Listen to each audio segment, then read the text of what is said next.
Hey, everybody, and welcome to podcast number 5. And thank you for all the feedback. I don't know where you're listening to this audio from, but I recently got on the Apple podcast app. So you can actually find me at Kevin Vega Podcasts.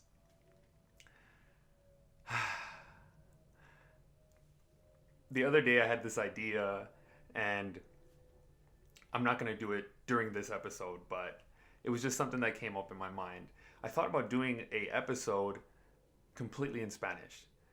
And when I thought about this, what came to my mind was when I speak in Spanish and I don't know a word, what I usually do is I either try to explain the word or I'll think just a little bit longer and then I'll say what comes to my mind. In my last podcast, I noticed that when I was talking and I didn't know exactly what to say, I used so many times. And for me, that was a lot of times. So being able to speak two languages, it opens me up to thinking, how can I apply each one and how can each one benefit me? And I would like to try and not use the word during this podcast. Let's see if I can do it for a whole episode. Okay. On today's episode, I wanted to talk about skincare and how I got started with that. When I was 15 years old, I thought I had reached my peak. I was very young, but I could eat anything I wanted to. I was in plenty of sports. I was very popular in school. I had the hottest girlfriend in school. And I just thought nothing was going to bring me down.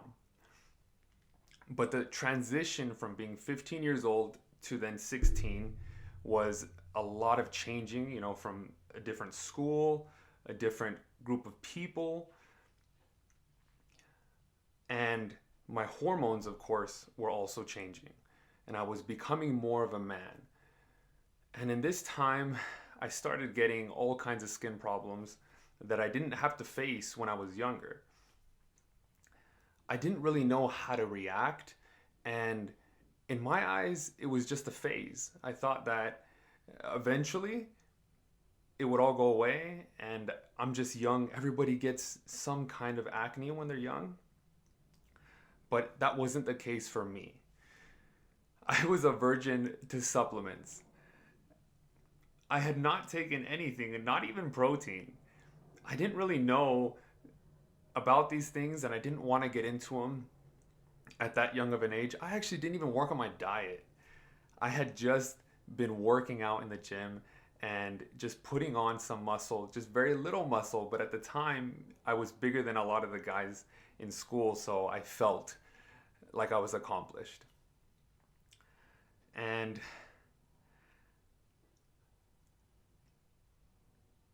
what ended up happening was I started getting acne in other areas of my body, even though I had not taken anything. And this was happening naturally to me. So I tried a lot of different products. And one of the products that I tried was like over-the-counter stuff. I tried Proactive. I tried exfoliators. I tried Neutrogena. And all these products affected me in a different way. Something that I didn't understand when I was younger was that the combination of two products may not mix well. And it may cause more problems for your skin. Redness, dryness, or what would be worse, inflammatory problems. You can have allergic reactions. And my skin is actually very sensitive. At the time, my skin was also very oily. It wasn't until I went to a dermatologist that it helped me get rid of this oily skin for good. But as I was going through this process, I had to deal with, the oily skin, but also constant sweating. I was always in sports and always working out, skateboarding. I never stopped moving and doing something physical. So I never really gave my body the time to calm down, go through, I guess, so when you have inflammation and then when you don't have inflammation, I can't bring the words to my mouth, but it helped me relieve, I guess, yeah, relieve the inflammation. So over-the-counter products are sketchy. Be careful with them, whatever you use. Just because a product has more in it, meaning more of a chemical, doesn't mean that it's better. What I found, because I have sensitive skin, is that when a product contained less of a certain chemical, it helped me more. My skin improved over time as I continued to apply products, and as I would sleep, and then the next day it would look better. And as I continue to do that, especially if you use the product for a good amount of time, 30 days, 60 days, you could see the difference rather than just taking a product for a short amount of time, switching, you're changing all these chemicals that are being put on your face or your body, and your body doesn't always know how to react to it. So the one that actually worked really well for me, this is a product over the internet that I found. Now, I'm not being sponsored by any of these names that I'm bringing up, but it's just what had worked for me, so I'd like to let you guys know about it. Was a product called Exposed Skincare. So Exposed Skincare, you can get it online, and there's a few things that worked really well for me and that I pretty much swear by even to this day. I think as men especially, we don't bring importance to our skin, and we think that it really shouldn't matter. It doesn't matter what I do to my skin, as long as I'm like applying soap when I take a shower, that's enough. But you can do more to it, and there are a few things, even if you just do the bare minimum, it can be helpful to you. So one thing is having a facial cleanser.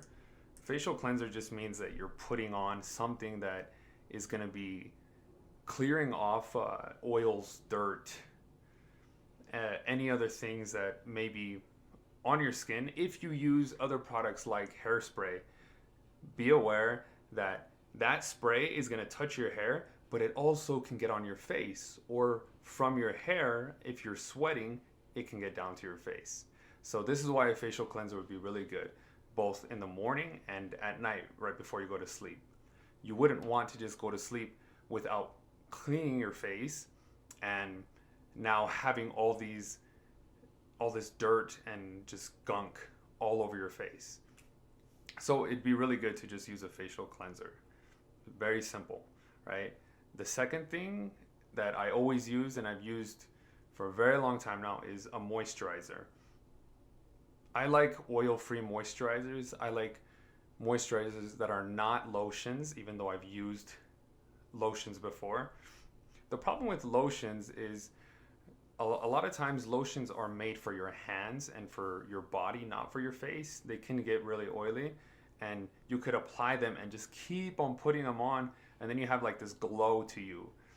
The moisturizers that I like, and actually the one that does come from this site, Exposed Skincare, what it'll do is it gets that area moisturized and then it dries it out, but it doesn't dry out your skin till it cracks and you see the dryness. It just means that you're not going to be glowing. And that's what I prefer. As a guy, you don't have to wear makeup, but when you're using a facial cleanser and a moisturizer, that's enough. That's enough for a regular day. And that's enough for the morning, and for you to go on and not have to worry about the redness on your face or the dryness around certain areas. A lot of people get it around their mouth, their lips, their nose. So if you were to put this on, especially after taking a shower, shaving, these things can cause your skin to get dry if you're using different chemicals or different soap. So that is great. that works perfectly for me. And later on, you could use other things. At nighttime, the one product I do swear by to this day, because it works extremely well at repairing your skin, is called the Clear Pore Serum, and they're also with Exposed Skincare. I don't know exactly how this works. The only thing I know about this is you apply it to a certain point that you want repaired, and then the next day it's fixed. And it just blew my mind. Like, are you kidding me? If I knew about this product from the very beginning, I could have just used it and fixed every single little point that I had ever had to deal with. But it took me some time to find these products. And so that's one that I use at nighttime. At this age, I don't have as much acne. I don't have to worry about it as much, but it does really help with healing your skin, even areas that may not have acne, but just you need to repair part of your skin. My skin is still sensitive, so I still could use the help. Now, a lot of products, when it comes to acne, they use two different chemicals. One is called benzoyl peroxide. The other one is salicylic acid. Sorry, I'm trying to pronounce it, but I thought it for a long time. I thought it was cyclic acid, but as I read, I'm like, oh, I'm not reading I'm not pronouncing every single word. So I try to give it to you the best way that I could. Benzoyl peroxide, be extremely careful with it. It is very strong. It is actually used for spot treatment. But if you put it anywhere anywhere near your clothes, you're gonna get, I said the word out. Sorry about that. You're gonna get what looks like, what is it called? It's when your clothes, if you put it in the washer and it comes out looking a different color, it's like a bleach stain. So it's that strong. So your clothes is gonna stain from it. Be extremely careful if you're gonna put it on. Best thing to do is let it dry before you put clothes on. And even if it's on your face, just let it dry before you put your shirt on, because you can get that chemical on your shirt and then it's stained forever. I had that happen to so many of my shirts, and I just thought, what's wrong with me washing? Am I bad at washing? No, it was the benzoyl peroxide. The other one is the salicylic acid, and that one is used for a lot of products at nighttime. I don't know if it has properties to fix your skin overnight, but I always use that one, and it's also used in scrubs. So you can also exfoliate and use masks. The thing about exfoliating is a person should not use an exfoliator every single day. When you exfoliate, it breaks down the skin a little more, and you need time to repair. And when you use a mask, you're actually removing toxins and dirt and things that are maybe stuck in your pores. So you also need to give yourself a couple days before using it again. What would be good is using either one of those once or twice a week, and that's it. So not every single day, but once or twice a week. It really should help to clear out excessive dirt and just gunk, and it should tighten up your skin, and you should see a good difference because of them. The biggest thing that has helped me and that I've learned over time is sleep is really good.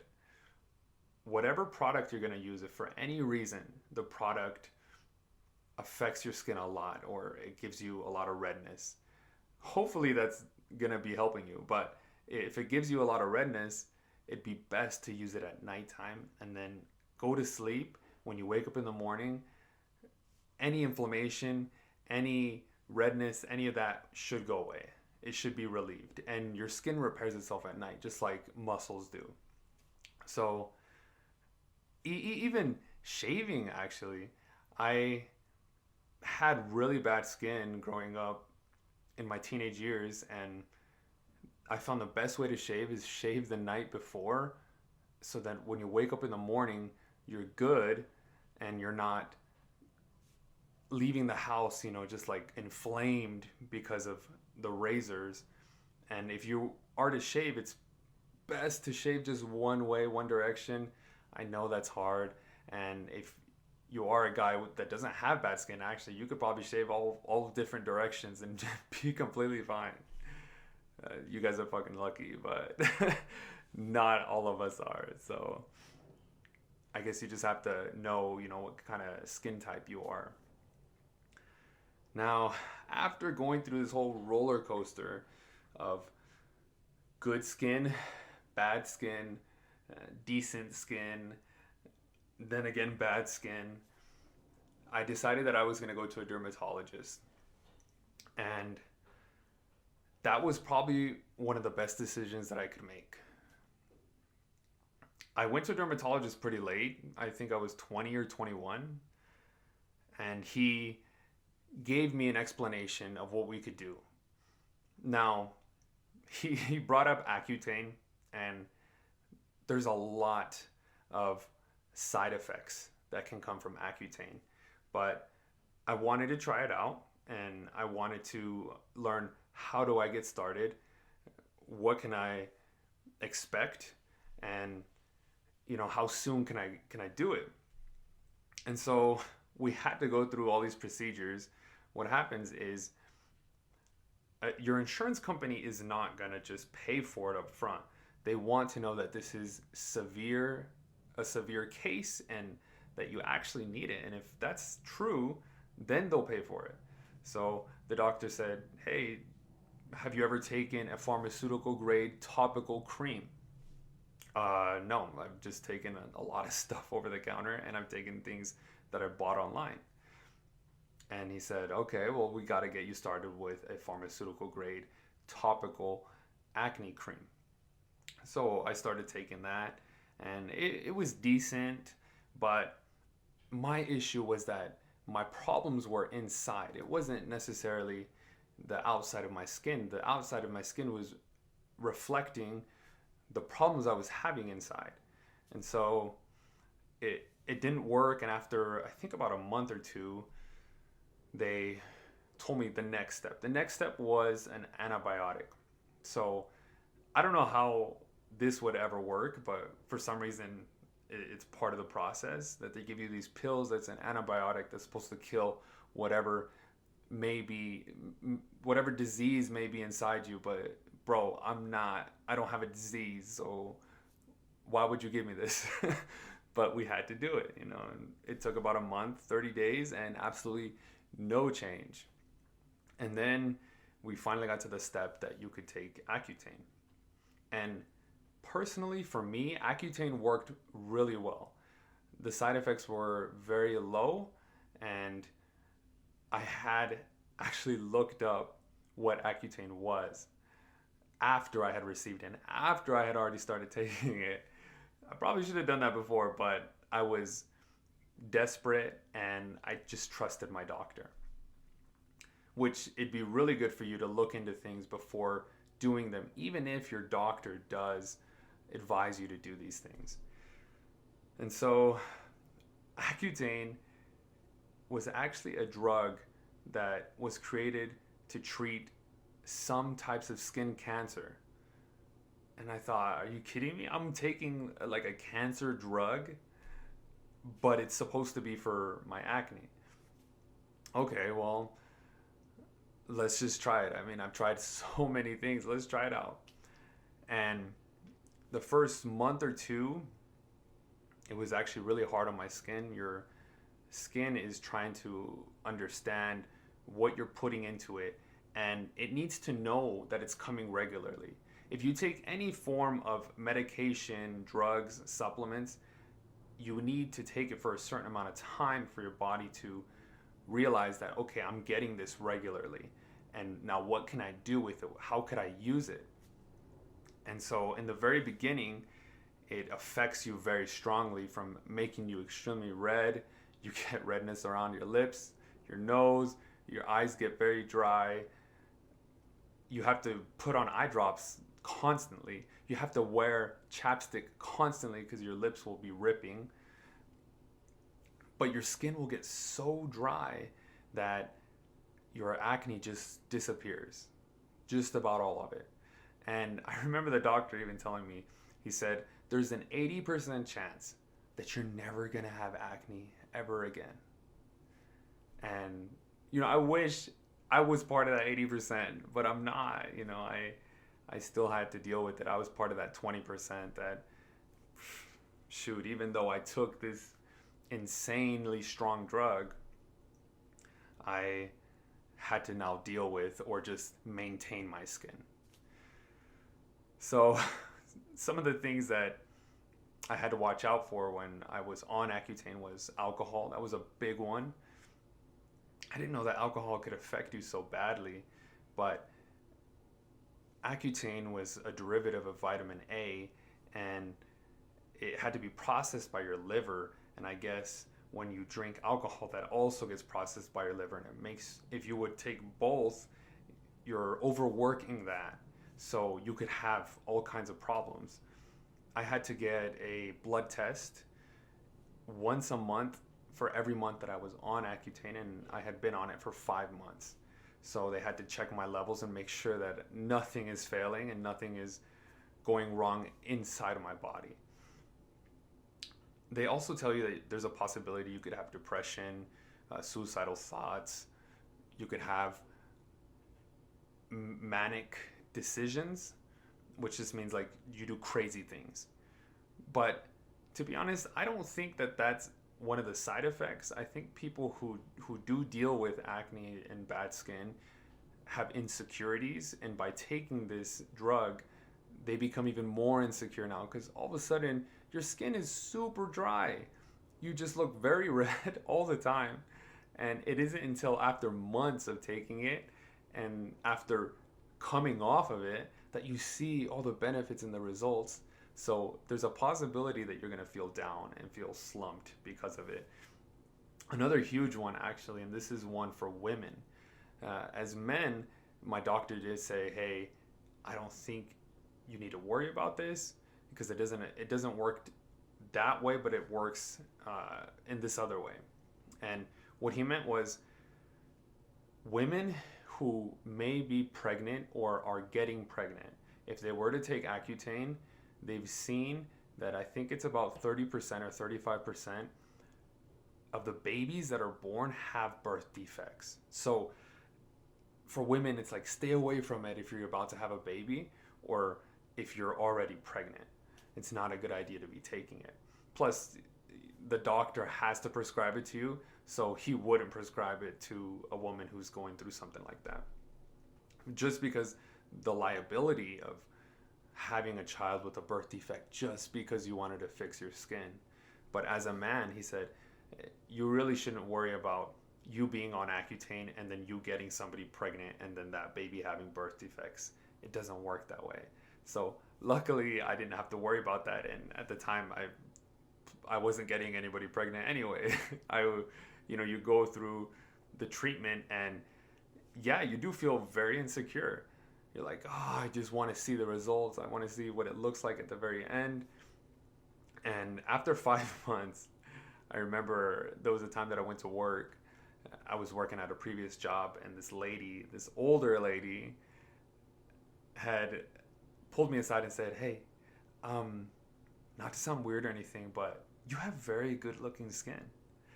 And in that moment, I was like, oh man, she doesn't know that I'm on these drugs for my skin. But shoot, thank you. Thank you. I haven't heard that. I haven't heard that as a compliment in a very long time. And I was just glad that it had worked out for me. Now, I still had to maintain my skin, but one thing that it did do is, I think what it's supposed to do is it causes your pores to not produce as much oil, or it just like cuts it off. It doesn't even, your pores stop producing oil. And I had very oily skin growing up. So once I came off of Accutane, I don't think I ever had oily skin anymore. Now I had the problem of having too much dry skin that I have to just use moisturizer for the rest of my life, which I don't even mind. Now I'm just more aware of cleaning it and moisturizing it, and that's it. And the reason for me to continue to have issues with my skin is because I decided to play with fire, and I decided to mess with my hormones, of course. You know, one of the things I said when I was a child was, oh, I don't care what it takes to be big, to be very muscular, I'm gonna do it. And I wasn't considering the fact that I would have all these other things come up. You know, when I first started taking supplements, I thought that it was something healthy to do, and that the more I take, the more I'm taken care of. Okay, I have omega 3s, I have a multivitamin, I have protein, I have an energy supplement such as a pre-workout, and I just kept adding it and adding things on. And I'm not just talking about that, I also took hormones a few times, which elevated my hormones. I didn't know that having imbalances of hormones can cause you to have skin problems. That's one of the side effects that comes from it. And yeah, I started getting skin problems again. Now I had to go through this process again. I didn't use the Accutane again, but I was able to now use the tools that I had growing up and learning this process. You know, if I never had skin problems to begin with, I don't think I would have ever appreciated having clear skin and taking care of my skin. It's crazy, but that's what it took. And even now, one of my goals this year is I'm going to work on my skin.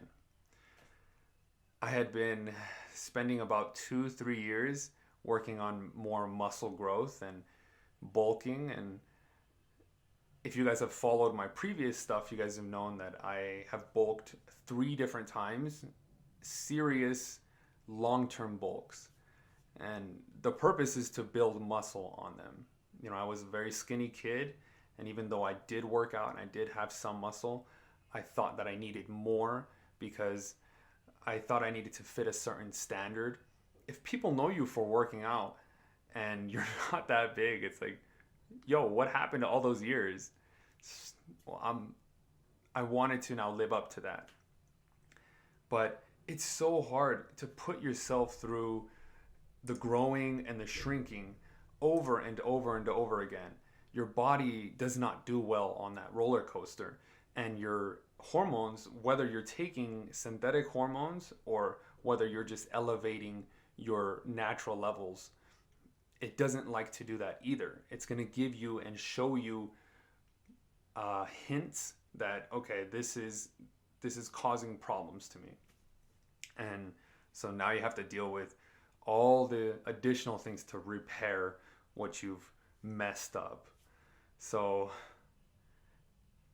at this point, I stay away from a lot of supplements. I stay away at the moment I'm clean. I'm not on any hormones, and I try to keep it to very few supplements that are pure. So if I'm going to take caffeine, I'm going to take a caffeine pill. That's it. I'm not going to take a caffeine with a mix of beta alanine, with the mix of citrulline malate, with the mix of, like, just so many things. You know, have you even looked at what it is? Let me tell you about something that happened to me recently that it just blew my mind. I was like, how do I not know this? And I've been working out for so many years. I took a pre-workout. I took, you know, as a fitness person, a person who goes to the gym all the time, people think that they can handle anything, and they play with supplements because you can buy them over the counter. You think, oh, they're safe, no big deal. So they take 2, they take 3, they take 4. They don't really consider that these things are still chemicals and it could still cause you to have problems. You still have to, I mean, it'd be good to read the label, and if it says a limit, you should always have the limit or below, never have more. But sometimes you think, oh, this is just healthy stuff. So, you know, what can it do? What harm is it going to do to me? And so I took a excessive amount of pre-workout, and the only thing that affected me wrongly was something called vitamin B3. And I didn't know that vitamin B3 was a bad thing. Let me just look this up just real quick, just to make sure that I'm telling you the right thing. Yeah, niacin. So vitamin B3 is actually a vasodilator. So it allows blood to be transported, I think also like oxygen, things like that, to your muscles. And so it would actually probably give you a pump. And I didn't know that the redness that I was getting all these rashes. It just started like on my face, my chest, my shoulders, arms, my knees, my butt. I was like, really? Is it really going everywhere, and why? And I guess I was going through an overdose of vitamin B3. I remember I went to the doctor the next day and I asked her, hey, so what happened to me? And she said, well, look, you look fine today, but what were you taking? Were you taking energy drinks? Well, I didn't take an energy drink, but I took a pre-workout, which is like an energy drink, just like more potent. And she said, yeah, a lot of energy drinks contain a lot of niacin, vitamin B3, that can cause you to get flush, but you may have a stronger reaction to it. So I do normally get flush when I take certain supplements. And I'm just not okay with that. I would rather take something that my body accepts and can use in a beneficial way than having to deal with all these side effects from something that's supposed to help me build muscle. Like, really? Why? Why do these things affect me in this way? But I guess it's all just a learning process. It's a learning experience. And as you go through it, you just start picking and choosing like what you can take.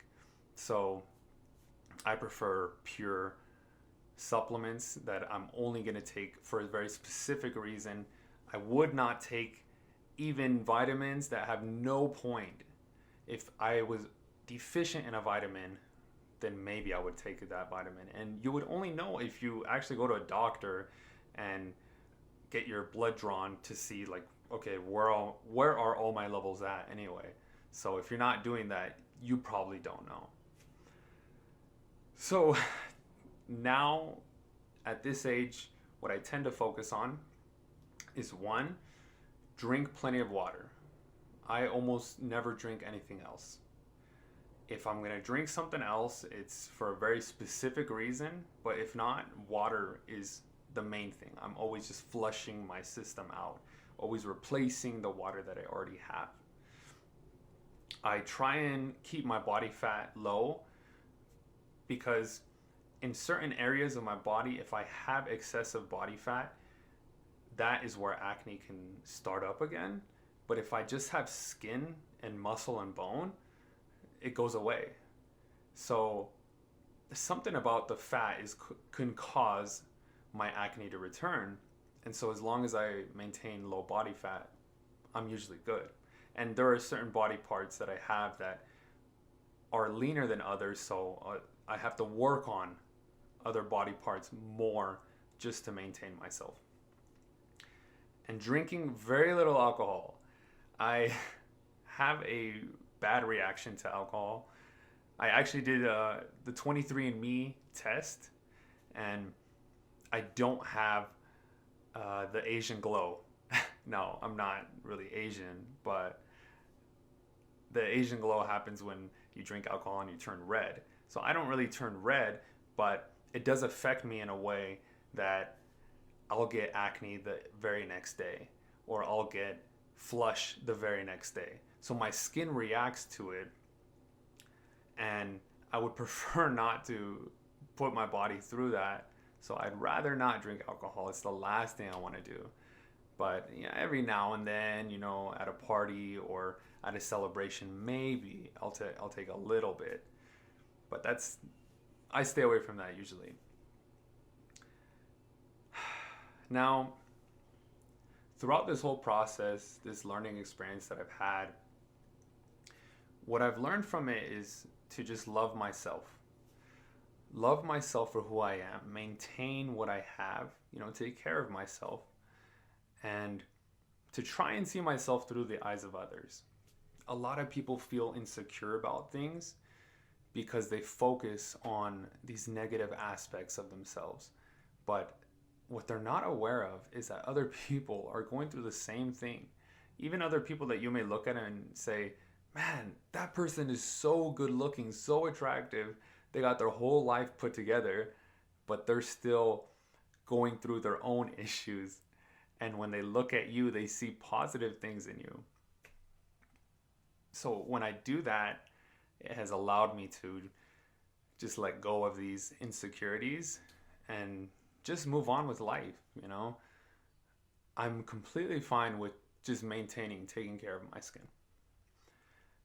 living with what I have and appreciating who I am. And when you do that, especially for yourself, I really hope my hair is not in my face right now because I keep seeing it come down. But when you do that for yourself, you start seeing other people in that way. And anything that you or that person may see as negative, you're just going to look past it because it's not important. They, as a person, are beautiful and they can contribute so much. They add and enrich your life. So why do these little things have to matter so much? I understand that when we have better looking skin appearance, just a better life, that we have a different confidence to us, that we feel secure and we feel like we're able to step forward, move forward and do things that maybe we felt insecure to do before, but it shouldn't hold us back. It's a mindset and it's just something that we need to take care of. So, love yourself. Love yourself and love the people around you because, in the end, they want you in their life and they don't want something like this keeping you back or keeping you from going out and experiencing life with them. Thanks for listening, guys.